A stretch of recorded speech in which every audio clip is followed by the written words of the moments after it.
Buenas noches a todos. En nombre del equipo del curso seminario Educación y Pedagogía, primer semestre del programa Maestría en Educación de la UNAD, conformado por los estudiantes Kimi Rodríguez, Paula Castro, Orfelina Obando, Javier Cardona y Octavio Bravo, les damos la bienvenida a esta entrevista cuyo tema central es Innovación educativa con enfoque humanista, superando los desafíos en el acceso a las TIC en Colombia. Damos una cordial bienvenida a esta entrevista. Muy buenas noches, profesor Harold Hernán Ocaña Onofre. Reciba un cordial saludo de parte de nuestro grupo. Muy buenas noches, qué gusto saludarles. Para mí pues es un privilegio poder compartir con ustedes estos minutos, poder colaborarles de alguna manera en el abordaje de este tema tan bonito que me encanta. Y lo más importante, que esto contribuya al trabajo que ustedes están desarrollando. Agradecemos profundamente que haya aceptado esta entrevista, que forma parte de un ejercicio académico orientado a comprender y reflexionar sobre los desafíos y posibilidades de la innovación educativa con enfoque humanista en Colombia, especialmente en contextos donde el acceso a las TIC sigue siendo limitado. Esta entrevista, profesor, tiene como objetivo recopilar la perspectiva del experto sobre la innovación educativa con enfoque humanista, superando los desafíos en el acceso a las TICs en Colombia, haciendo énfasis, en sus enfoques metodológicos, diseños de investigación, técnicas, instrumentos y su experiencia práctica en el campo. Esperamos que su testimonio nos permita enriquecer el análisis que estamos realizando sobre esta problemática tan relevante para el país. No, pues me parece increíble. Ojalá la experiencia que he tenido en algunos de los campos que he realizado, pues les sirva, por supuesto, de aporte, porque sí es indiscutible que la educación tiene que cambiar. O sea, a veces tenemos un enfoque errado de lo que significa educar y entonces allí de pronto estamos cometiendo algunos errores. Buenas noches, profesor. Buenas noches. Antes de iniciar, nos gustaría compartir con quienes consulten esta entrevista una breve presentación de su perfil. El profesor Harold Hernán Ocaña Onofre es oriundo de la ciudad de Pasto, diseñador gráfico y publicista, licenciado en Ciencias Sociales, comunicador social, especialista en educación superior a distancia y magíster en comunicación. Cuenta con más de 35 años de experiencia docentes en distintos niveles del sistema educativo, desde la educación básica hasta la educación superior. Entre sus logros destacados se encuentra la dirección del proyecto educativo Laboratorio para la Paz, su exitosa experiencia con el Laboratorio para la Paz, un innovador espacio ideológico diseñado para fomentar la paz interior. Este laboratorio utiliza una tabla periódica de la paz con elementos como el perdón y la reconciliación, implementando una estrategia educomunicativa integral que fusiona medios pedagógicos, didácticos, audiovisuales e interactivos, integrando el aprendizaje visual, auditivo y kinestésico. Su trabajo es un claro ejemplo de innovación educativa con un profundo enfoque humanista.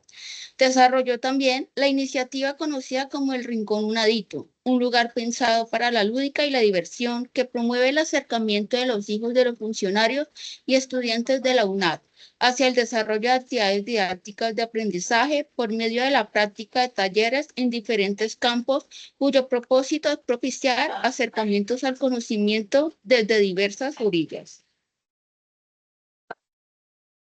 Desde ahora extendemos una invitación a quienes nos acompañan a sumarse activamente a este ejercicio académico. Habilitamos un espacio de disertación y diálogo abierto donde pueden expresar sus preguntas, inquietudes o aportes que enriquezcan la reflexión colectiva y fortalezcan el intercambio de saberes desde una perspectiva humanista. Con su autorización, grabaremos esta conversación únicamente con fines académicos y garantizamos que la información será tratada con el debido respeto y confidencialidad. Estimamos una duración de 40 minutos y entre los 5 integrantes del equipo formularemos las preguntas preparadas para esta ocasión. Profesor Ocaña, teniendo en cuenta su experiencia en el ámbito educativo, especialmente en escenarios no convencionales como la educación a distancia, quisiéramos iniciar esta entrevista abordando una noción clave para nuestro análisis, la innovación educativa. Sabemos que este concepto puede ser interpretado de diversas maneras, dependiendo del contexto y la experiencia de cada educador. Por eso quisiéramos conocer su visión personal y profesional sobre ello. ¿Cómo define usted el concepto de innovación educativa? Y desde su amplia trayectoria, ¿cuál ha sido, en su opinión, el proyecto de mayor impacto que ha desarrollado con relación a esta concepción, especialmente en el contexto de la educación superior en modalidad a distancia? Bueno, a ver, siempre he considerado, ya que cuando hablamos de innovar, estamos hablando de algo nuevo, de algo novedoso, de algo que no existe. Y pareciera que todo está hecho.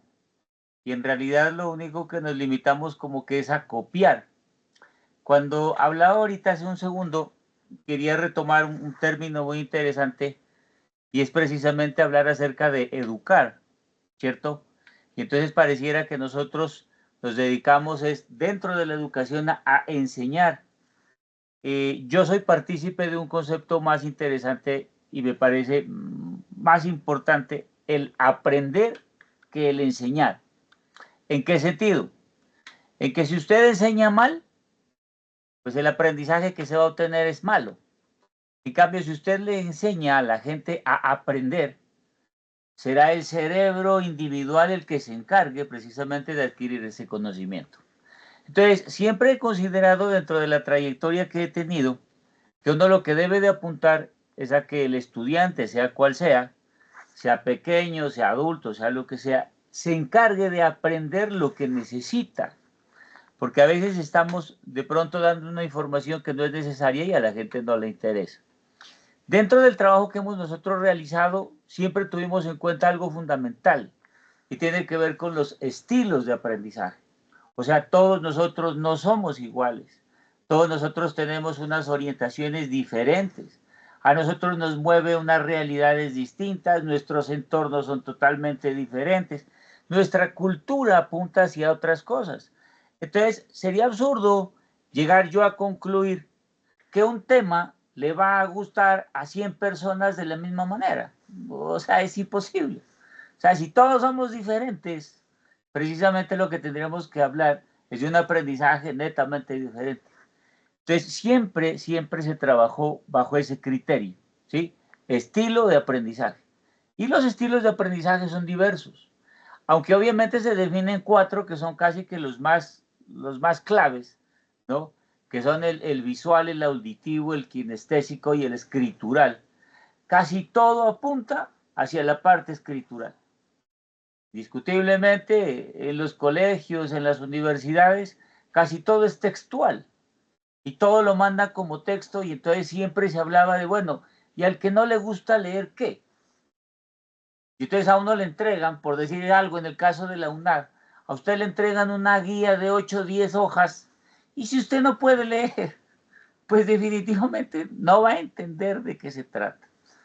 Entonces siempre consideré que la educación debe de estar acompañada de otras disciplinas. Y dentro de esas disciplinas, a mí la comunicación me parece fundamental. Entonces, siempre estuve del lado de la comunicación. Entonces, para mí era fundamental que la comunicación al lado de la educación, y como lo plantea Kaplun, que habla acerca de la educomunicación, considero que esa es una gran oportunidad para que la gente aprenda. Entonces, siempre nos fuimos por ese campo. Entonces, para mí, innovar desde la comunicación es más fácil, porque obviamente ya se abre un campo más abierto, ¿cierto? Y si usted a eso le incluye una palabra maravillosa, que me imagino ustedes la conozcan y la dominen, que se llama el transmedia dentro de la educación a usted le abre un campo inmenso y allí sí ya todo es válido. Entonces, si usted habla de innovación, en innovación todo es válido. Entonces ya no necesariamente tiene que hablar de formalismos, ya no tiene que hablar de la parte textual, sino que puede utilizar cualquier elemento que sirva para aprender. Y entonces hacia ese campo dirigimos nuestro trabajo. Significa entonces que cuando empezamos a abordar, cada vez avanzábamos más, y dentro de ello ya entraron Dentro de este transmedia, por ejemplo, entraron elementos tan importantes como el juego. Y yo considero que el juego, ¿sí?, es la herramienta más importante para educar y, por supuesto, para aprender. O sea, uno aprende jugando y no se da ni cuenta. Y encima la gente se divierte. A diferencia de que en los colegios todo el mundo está obligado. Todo el mundo va con un aburrimiento terrible a estudiar. En el juego no. En el juego usted se divierte, pasa sabroso y aprende lo mismo, sin darse cuenta. Entonces, dentro de la innovación, desde nuestro punto de vista en el trabajo que realizamos, consideramos que todo, ¿sí?, lo que pueda servir para aprender es válido. Y vuelvo y le repito, la educomunicación y los formatos transmedia, precisamente con el uso de las tecnologías, permiten lograr esos objetivos. Muy interesante lo que nos ha compartido, profesor. Esto nos lleva a otra pregunta relacionada con este proyecto. Refleja cómo la innovación puede adaptarse a las necesidades del contexto educativo colombiano. Ahora Verá, bien, siga. pensando en los desafíos estructurales que enfrenta el país, especialmente en lo relacionado con el acceso a las tecnologías, ¿cuál cree que son los principales desafíos que enfrenta la innovación educativa en Colombia, específicamente en relación con el acceso a las TIC en zonas de... Además, ¿qué estrategias metodológicas o pedagógicas implementarías para mejorar la calidad educativa en estas áreas a raíz del proyecto que... Creo que Discúlpame, pero la se te última cruzó, parte se sí. cortó y no te escuché La- la última parte. las preguntas son, profesor, ¿cuáles son los principales desafíos que enfrenta la innovación educativa en Colombia, específicamente en relación con el acceso a las TIC en zonas de difícil acceso? Y sumado a esto, ¿qué estrategias metodológicas o pedagógicas pueden ser implementadas para mejorar la calidad educativa en estas áreas? Listo, bueno, partamos del principio pues que la UNAD tiene la posibilidad de romper esas barreras, ¿no? O sea, nosotros llegamos en este momento, pues me imagino que ustedes lo saben, ya casi a atender 400.000 estudiantes en este instante, que o sea, es algo inmenso, ¿no? O sea, eso no tiene, o sea, no tiene cobertura, no somos una de las universidades más grandes que existe. Entonces, eso es fundamental. He tenido la oportunidad de tener estudiantes en todos los territorios posibles, ¿ya? Y evidentemente el problema de la comunicación es inmenso, ¿sí? O sea, hay gente que de verdad no tiene acceso. Pero yo pienso que allí esa innovación precisamente funciona y apunta a buscar soluciones. Entonces, en el campo de nosotros, yo soy docente de primera matrícula. Nosotros atendemos a todos los estudiantes que precisamente llegan a tener el choque más grande y es precisamente entrar y darse cuenta de lo que significa manejar una plataforma. Y hablemos de qué tipo de estudiantes, ¿no? Porque atendemos a indígenas, atendemos a campesinos, al sector rural, a la gente que está detenida en los centros de detención, bueno, gente que en realidad no tiene esa posibilidad. Nosotros como docentes de primera matrícula, mi caso, yo soy docente de competencias comunicativas, y entonces vemos allí la necesidad tan inmensa que tiene un estudiante que arranca por primera vez de aprender las principales y 4 habilidades que debe tener cualquier profesional. Hablar bien, escribir bien, leer bien y escuchar bien. Si un estudiante no tiene estas 4 habilidades, pues difícilmente podrá lograr el objetivo de aprender y seguir estudiando. Y más aún si se encuentra con una tecnología que le impide lograr eso, porque seamos claros, entrar a la UNAD la primera vez es un choque muy difícil, ¿cierto? Entonces, allí precisamente nosotros vemos esa necesidad de esa innovación de la cual les planteo. Por ejemplo, yo alguna vez lo planteaba, ¿por qué razón para que la gente escriba o aprenda a escribir, tiene que escribir? Pareciera absurdo, ¿no?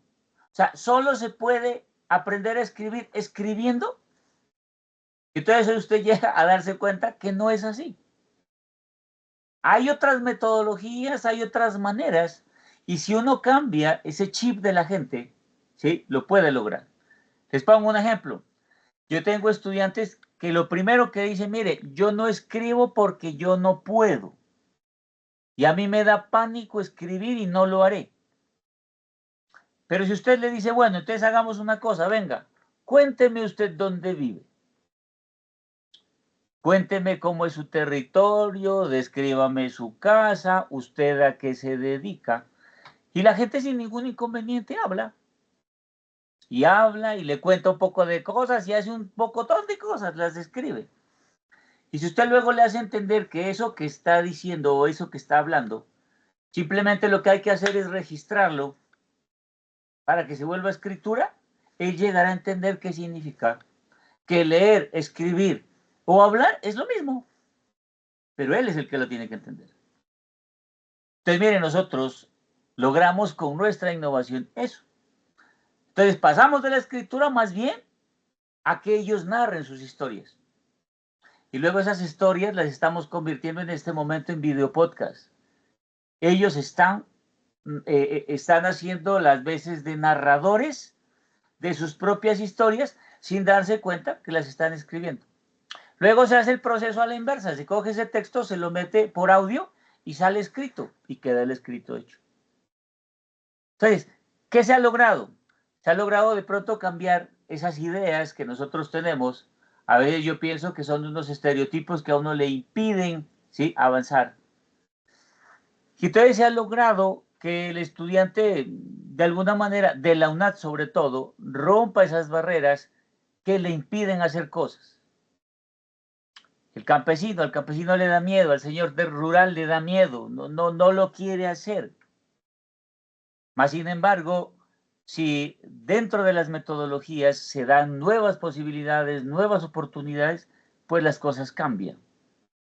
Ahora, hemos tenido casos en los cuales la tecnología ha impedido la comunicación. Pues nosotros no tenemos inconveniente en que lo escriban a mano. Tomen fotos y por WhatsApp lo envíen. De igual forma nosotros lo evaluamos y de igual forma nosotros lo calificamos. Porque ¿qué queremos? Nosotros lo que queremos es darle la oportunidad a la gente de que lo haga. Porque sería terrible pues que más valga la tecnología que el deseo de aprender. Entonces consideramos que esa innovación debe apuntar a dar la mano a la gente y decirle, venga, hay posibilidades, usted puede hacer. Y más en nuestro caso, vuelvo y le repito, soy de primera matrícula. Si yo que soy el que abro la puerta de la UNAC, de entrada se la cierro, pues va a ser imposible. Profesor, o sea que lo que usted plantea es que tenemos que volver a lo básico para poder enganchar a estas personas que entran por primera vez a este tema de las tecnologías y poder hacer que se enrolen y ahí sigan trabajando en su aprendizaje. Totalmente. Mire, yo no sé cuántos de ustedes tienen pánico a la cámara. ¿Cuántos de ustedes tienen pánico al micrófono? ¿Cuántos de ustedes cuando se enfrentan a eso se quedan helados y congelados? Imagínense, si ustedes que son profesionales les sucede eso, ¿cómo se sentirá un campesino, alguien del sector rural, alguien de 70, 80 años? Pues imposible. Entonces, ¿qué hay que hacer? Hay que quitarle todo ese andamiaje que le han puesto de la educación, que tener, eso hay que quitarle, bajarle y volverlo lo más simple posible, lo más sencillo posible, para que la gente lo entienda. Mira que, por ejemplo, toda esa gente, ¿sí?, que les estoy hablando, todos los días hablan con sus vecinos normalmente y cuentan sus historias y cuentan su vida. Y ahí no les da ni miedo, ni temor, ni nada. Hay que explicarles que eso es lo mismo, que educarse es eso. Aprender es eso. Bueno, profe, muchas gracias por este aporte que es de gran importancia para nosotros. Hasta ahora hemos abordado aspectos importantes como la definición de innovación educativa y las barreras que aún enfrentamos en el acceso a las TIC. En este punto queremos avanzar hacia un aspecto crucial, ¿Cómo saber si esas innovaciones realmente están generando transformaciones en la calidad educativa? Ahora le cedo la palabra a mi compañera Orfelina Obando, quien planteará la siguiente pregunta relacionada con la evaluación de los procesos de innovación. Buenas noches, profesor. ¿Cómo está? Mi nombre es noches. Orfelina Obando. La pregunta que voy a hacer, usted prácticamente ya la respondió. ¿sí? Y es la parte, digamos, que fomenta ¿sí? de la oralidad de nuestras comunidades étnicas, porque son muy orales. ¿sí? Entonces, la pregunta es, ¿cómo puede ser evaluada la efectividad ¿sí? de la innovación educativa con enfoque humanista para la calidad de la educación en Colombia? ¿sí? Y en ese sentido, ¿qué indicadores podrían ser utilizados para medir ese impacto? ¿sí? Entonces, es muy importante lo que usted dice, ¿no? De la parte de la oralidad, nuestras comunidades son muy orales, ¿sí? Pero también qué otros elementos si podíamos trabajar para evaluar ese aprendizaje desde nuestros contextos. Perfecto. Primero que todo, le agradezco por esa pregunta, me encanta, ¿sí? Y quisiera respondérselas. A veces, a mí, cuando uno responde de una manera académica, como que se sale del rol que viene cumpliendo, ¿no? Se lo voy a contar y a contar de una experiencia para que se dé cuenta cómo funciona, porque es muy interesante. Llegó un momento dado y volvemos a lo mismo, ¿no? ¿Cómo yo hago como profesor para convencer que la gente hable? ¿Cómo hago para que escriba? ¿Cómo algo que cuenten algo? Porque es que encima imagínense virtual. Y además que no me vaya y me copie de ChatGPT, me lo haga porque pues, no estoy haciendo nada, ¿no? O sea, hay ese choque siempre. Pues listo, yo me inventé algo muy bonito. Creo que no lo conocen. Yo me inventé un noticiero. Creé un noticiero. El noticiero se llama El Recreo Noticias. Y se llama El Recreo porque en realidad es un recreo. Pero es un noticiero con formato de noticiero. Yo soy el presentador del noticiero. Y efectivamente se graba como si fuera un noticiero. ¿Y qué les dije a mis estudiantes? Les dije, ustedes van a ser corresponsales desde sus territorios. Y desde sus territorios me van a contar historias. ¿Ya? Porque ese es el objetivo. ¿A mí qué me interesa? Que escriban, que lean y que hablen. Ah, y que escuchen perfectamente. Pero hay una gran diferencia en que yo los mande a hacer un texto, ¿sí? De 5 párrafos, que de pronto es aburrido, que a lo que se tiene que dedicar es a tratar de buscar errores gramaticales, ortografía, a que yo los invite a que adopten un personaje. Y efectivamente se creó el noticiero y empezaron a llegar los reportajes. ¿Sí? ¿En qué consistían los reportajes? Ellos se grababan, ¿ya? Con cámara, desde el territorio donde estaban, tenían que decir un pie de texto de inicio que decía lo siguiente, reportando desde donde estaban, ¿sí? Su nombre completo, y entonces decían, reportando desde la Hacienda Santa Bárbara, Jarito Locaña, estudiante de primera matrícula de competencias comunicativas, y arrancaban con su historia, que ya la habían escrito. ¡Listo! ¿Qué pasó con el noticiero? No, pues el noticiero era maravilloso porque llegaban de toda parte, ya, las noticias, los reportajes, y destaco uno maravilloso de un estudiante que tenía inclusive un problema, y el problema era que él no podía hablar muy bien. Peor, él no quería hablar. ¿Sí? Este personaje es de Cali, se volvió mi gran amigo precisamente por eso. Y él se ha metido, la grabación que envía, ojalá se las voy a compartir para que la vean, está metido en el río Cali. Se ha metido a un lado del río Cali, ha conseguido que lo graben. Él es un reportero y está allí haciendo su descripción y dice reportando desde el río Cali, tal, y habla, y habla. O sea, es un espectáculo. Listo, lo mandó, fue maravilloso. El trabajo se presentó, el noticiero se presentó en el tercer coloquio, UNADISTA. Nosotros quedamos de primeros, ganamos precisamente esa convocatoria por ese trabajo. porque se lo veía como un trabajo periodístico, ¿no? Y era simplemente el curso de competencias en un trabajo de hacer texto descriptivo, no era más. Pero se fue hasta allá, ¿no? ¿Y qué era lo más lindo de eso? Eran las vistas. Alcanzaron a obtener 11.200 vistas. ¿Y quiénes los veían? Pues los veían sus familiares. Y él me decía a mí, me decía, Jaritol, me vio mi mamá, me vio mi papá, me vio mi hermana, me vio mi hijo y yo soy presentador. Entonces, mira, ¿a dónde trascendíamos? O sea, superábamos el cuento ya del escrito, del trabajo, de copiarse, a verdaderamente aprender, a narrar lo que tú dices, ¿no? Esa parte oral. Y contaban absolutamente todo. Al final, ¿qué decidimos? Tocó que separarlo por espacios, tocó separarlo, abrirlo, y ya tocó presentarlo por zonas. Y ahí nos descubrimos cuenta de algo muy lindo, ¿sí? Que es la gran variedad de cultura que nosotros tenemos. Entonces aparecía la gente del Pacífico, acá con su cultura, la gente de arriba, del norte, y todo el mundo, la gente del centro. Y ahí te das cuenta de la riqueza maravillosa que nosotros tenemos, ¿no? Y todo, vuelvo y le repito, ¿sí? Que es a partir de un curso tan simple y tan sencillo como el curso de competencias comunicativas, que me imagino todos ustedes lo debieron de haber visto, que consistía en hacer 3 trabajos: texto descriptivo, texto expositivo y texto argumentativo. Muy interesante, profesor. Ahora quisiéramos enfocar la conversación en el rol de los docentes en los procesos de innovación educativa. La compañera Kimi Rodríguez nos acompañará con la próxima pregunta. Así es, tutor.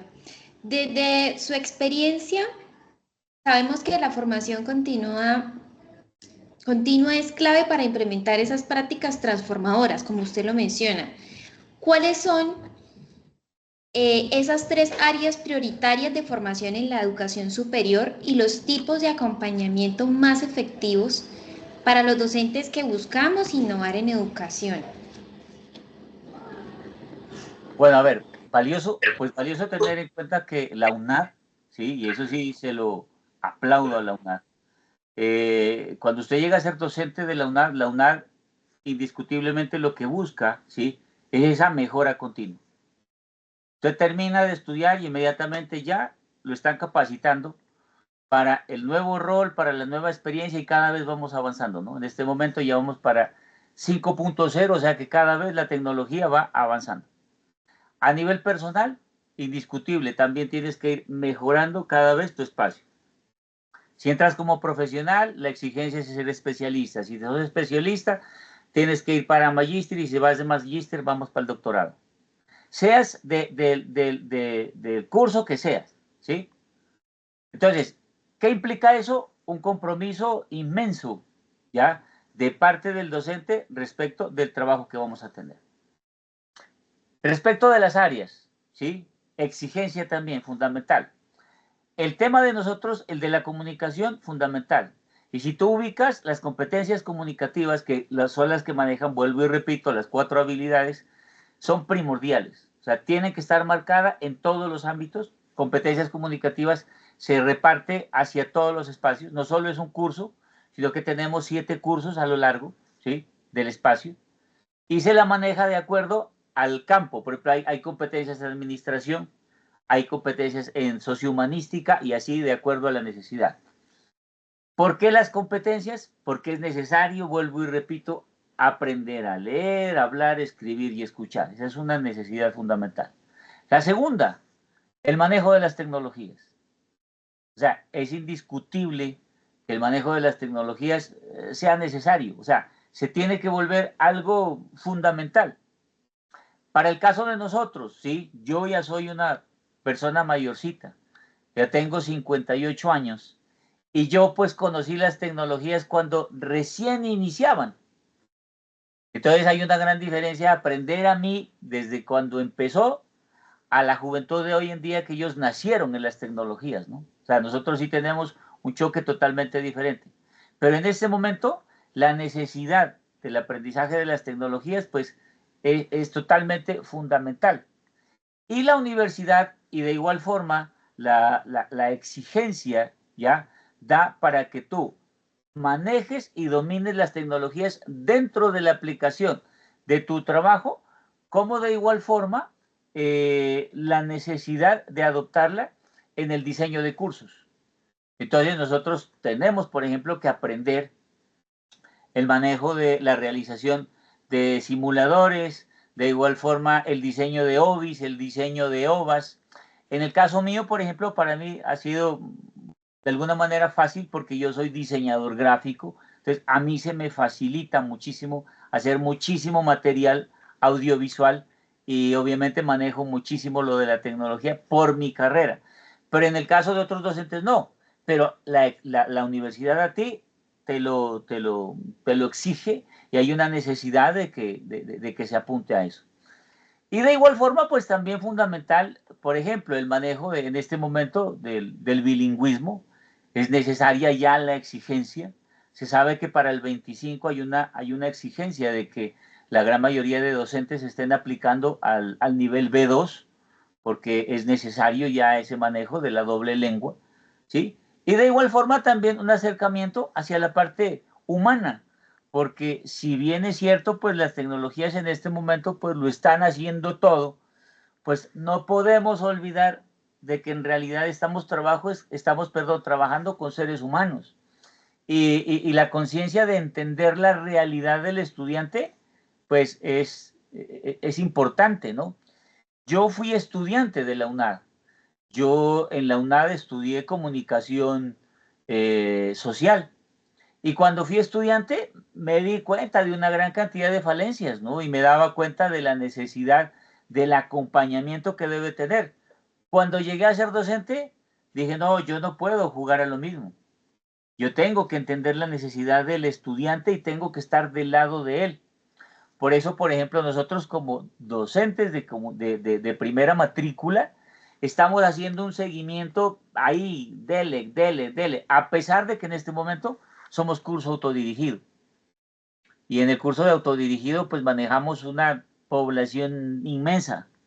En el 16.1, te pongo un ejemplo, manejamos 21.700 estudiantes.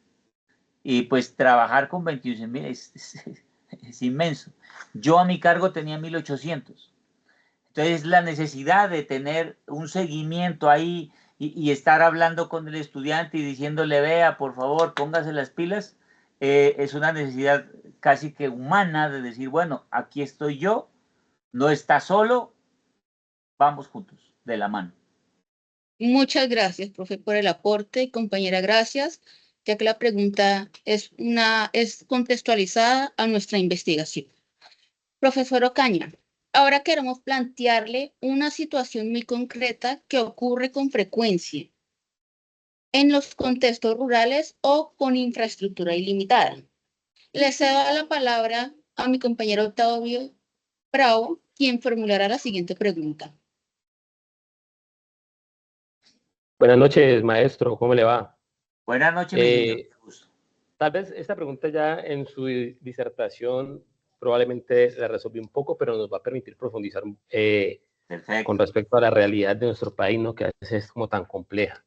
Y es como plantear el contexto de que en algunos casos, aunque los estudiantes reciben herramientas digitales como tabletas, celulares o portátiles, se enfrentan a barreras como la falta de electricidad constante o la poca apropiación tecnológica por parte de los docentes. En este contexto, maestro, ¿qué modelos humanistas de formación docente y estrategias de involucramiento comunitario han demostrado ser efectivos para superar los desafíos derivados de las brechas tecnológicas y la falta de infraestructura básica en regiones con escaso acceso a la conectividad, garantizando así la apropiación y el uso efectivo de las herramientas tecnológicas en el proceso educativo? Bueno, a ver, allí le respondería, como siempre me presento, ¿sí? Yo en realidad soy maestro de escuela. Yo me formé como maestro de escuela desde que tuve mis niños de preescolar y mis niños de primaria. O sea, a mí me gusta ir de la mano con la gente.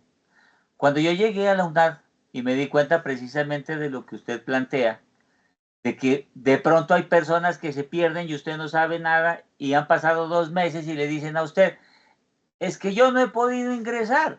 2 meses. Y uno dice, pero ¿cómo? No, es que no se ha podido. Entonces nosotros, dentro del curso, yo resalto mucho nuestro curso, ¿sí? Nosotros sí consideramos, primero, que no tenemos un horario específico. Nosotros no trabajamos 8 horas. Nosotros somos de tiempo completo, de 24 horas del día, 7 horas a la semana. Así trabajamos. Y para nosotros sí es importante esa parte humana que hablábamos ahorita anteriormente. Y la idea es precisamente llegar a contactar como sea al estudiante. Entonces usamos todas las herramientas posibles, ¿no? Ahora, por ejemplo, contamos con SAI, antes no lo tenemos.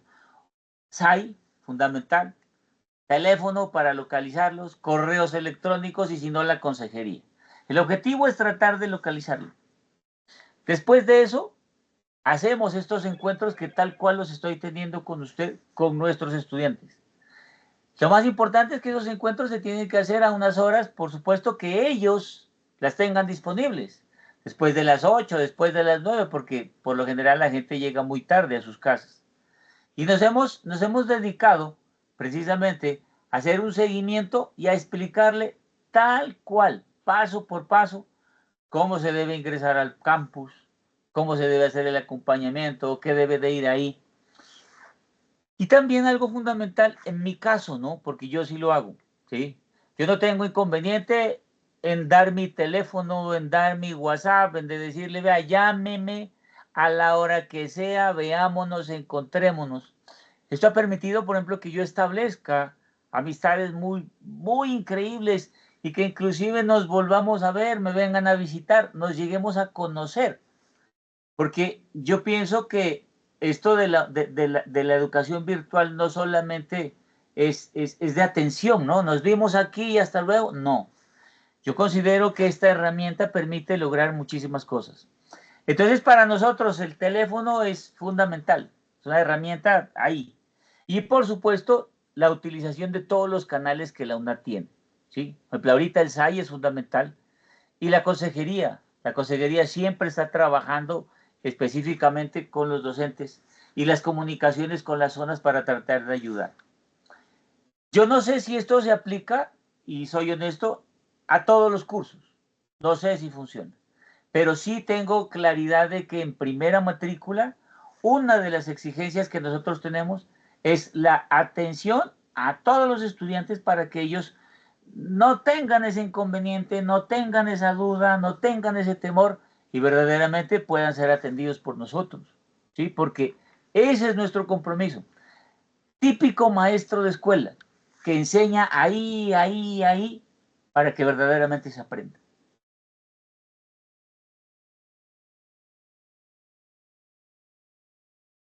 Profesor, muchísimas gracias por cada una de sus valiosas respuestas.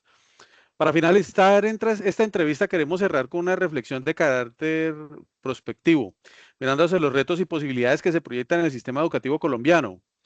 ¿Cómo puede la innovación educativa con un enfoque humanista impulsar transformaciones clave en las políticas educativas y los currículos en Colombia durante los próximos, no sé, 5 o 10 años?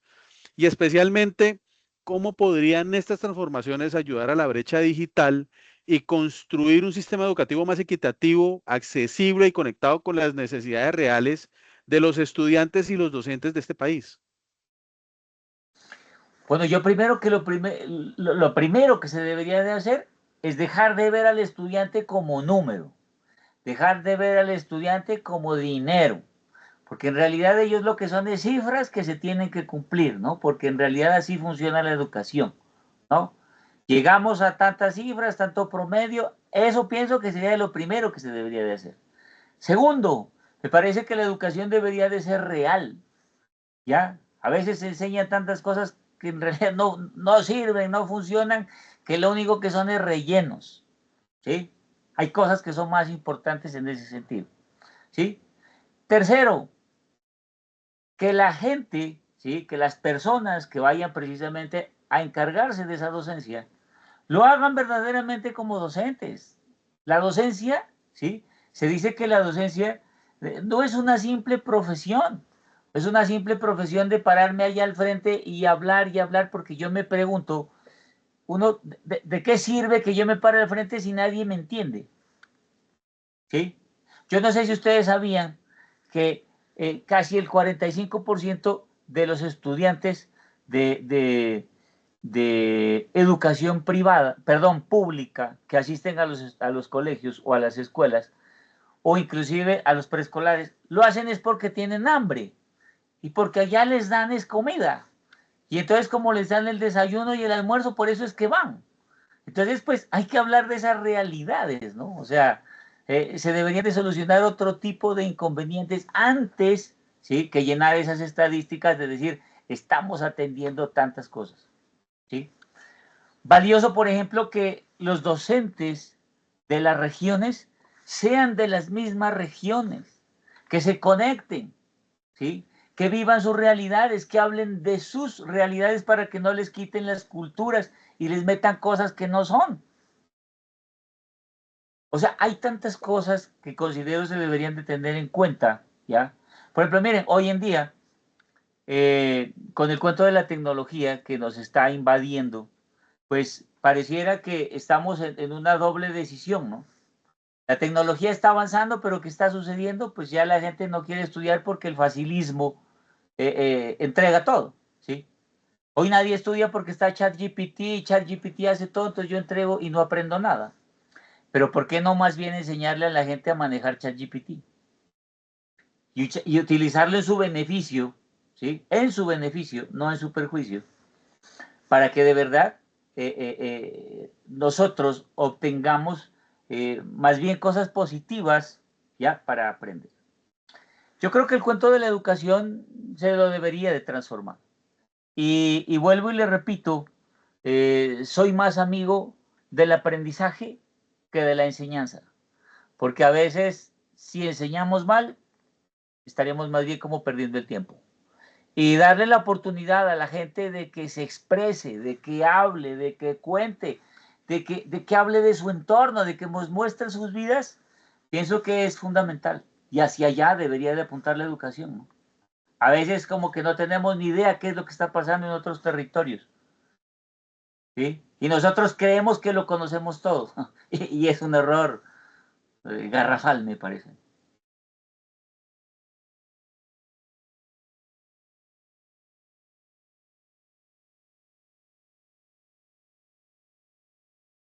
Compañero Javier, no se le escucha. Me preocupa su silencio. Qué pena con usted, profesor. A veces uno se queda absorto en la escucha de este tema tan importante que se le olvida cosas tan básicas como habilitar el micrófono. De verdad, profesor Ocaña, ha sido un verdadero honor contar con su presencia y escuchar sus valiosos aportes en esta entrevista. De antemano le ofrecemos disculpas porque nos extendimos un poquito más en la entrevista, sin embargo, fue muy valioso todo este tiempo que tuvimos con usted. Y agradecemos profundamente el tiempo que nos ha brindado, así como la claridad, profundidad y compromiso con los que nos compartió su visión sobre la innovación educativa realmente desde un enfoque humanista. Sus aportes enriquecen profundamente nuestra formación como futuros educadores y nos inspiran a seguir pensando en la transformación de la educación en Colombia desde una mirada crítica, ética y comprometida con la equidad. Y yo creo que adicional tenemos que sumar manteniendo lo básico y la esencia de las culturas en los territorios. De verdad, Total, profesor, muchísimas gracias. total. Antes de que termine, le hago un comentario. No sé si conocen, alguna vez tocas una palabra maravillosa, me encanta. Bueno, yo tengo un problema y de una vez se los digo, ¿no? A mí usted me permite hablar y yo nunca me callo, o sea, tengo ese problema. Y es la siguiente, dice que alguna vez le preguntaban a alguien, ¿sí?, a un sabio, le decían que si él sabía el valor de la ética. Entonces este personaje decía, ¿sí?, que la ética significaba que si una persona tenía ética, le ponían un punto. Pero si aparte de que era ética, era solidaria, entonces le ponían un 0 y tenía 10. Y que si aparte de eso era humanista, le aumentaban otro 0 y tenía 100. Y si aparte de eso colaboraba y apoyaba, le aumentaban otro 0 y tenía 1000. pero que si le quitaban la ética, se quedaba en 0. Y eso en realidad es lo que hace falta. Interesante. Sí, muy interesante. Muy interesante. Profesor, agradecemos también su generosidad al permitirnos grabar esta conversación, la cual será de gran utilidad para nuestro proceso académico. Nos despedimos con gran admiración y gratitud, esperando que este espacio haya sido tan enriquecedor para usted como lo ha sido para nosotros. Muchísimas gracias, profesor. Muchísimas gracias, compañeros. Mil y mil gracias a ustedes. Estoy para servirles.